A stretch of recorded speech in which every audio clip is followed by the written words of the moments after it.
உத்தரப்பிரதேச மாநிலம் அலிகாரில் போதையில் வீட்டிற்கு வந்த கணவனை கட்டிலில் கட்டி போட்டு தாக்கிய மனைவி மீது மாமியார் காவல் நிலையத்தில் புகார் அளித்த சம்பவம் அரங்கேறியுள்ளது.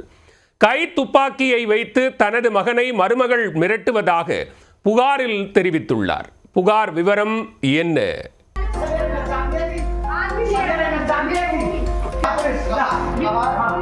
போதையில் வீட்டிற்கு வந்து மனைவியை கொடுமைப்படுத்திய காலமெல்லாம் அந்த காலம். குடிகார கணவனை கட்டி போட்டு கும்மாங்குத்து குத்தும் புதுமை பெண்கள் தான் தற்போது நாடு முழுவதும் நிறைந்திருக்கிறார்கள். அப்படி ஒரு மனைவி போதையில் வந்த கணவனை கட்டி போட்டு கதறவிட்ட காட்சிகள் தான் இவை.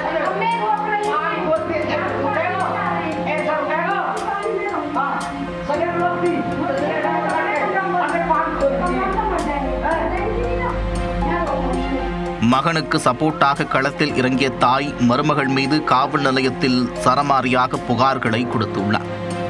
மாமியார் மருமகள் கோல்ட்வாரின் பின்னணி என்ன?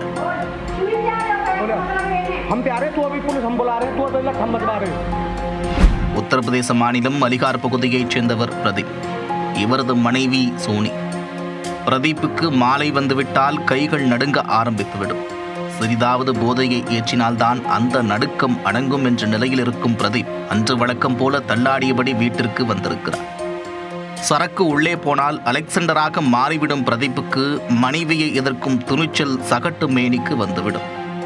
அன்றும் வழக்கம் போல வீரவசனம் பேசியபடி மனைவியுடன் தகராறில் ஈடுபட முயன்ற பிரதீப்பை கயிற்றுக்கட்டிலில் கட்டி போட்டு கதற விட்டிருக்கிறார் மனைவி சோனி.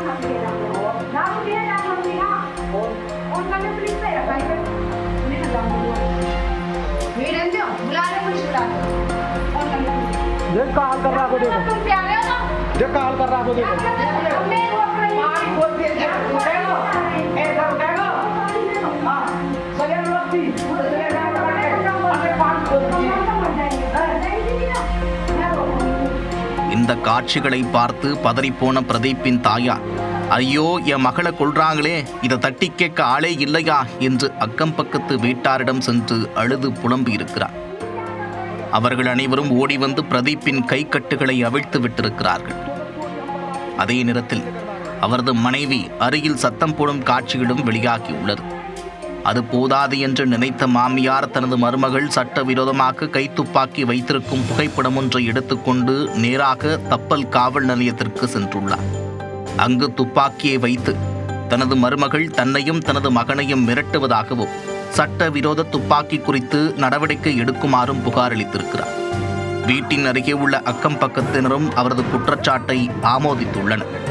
சோனி சட்டவிரோதமாக கைத்துப்பாக்கி வைத்திருந்தது போல் புகைப்படம் வெளியாகியிருப்பதால் இந்த விவகாரம் அந்த பகுதியில் பேசுபொருளாகியுள்ளது.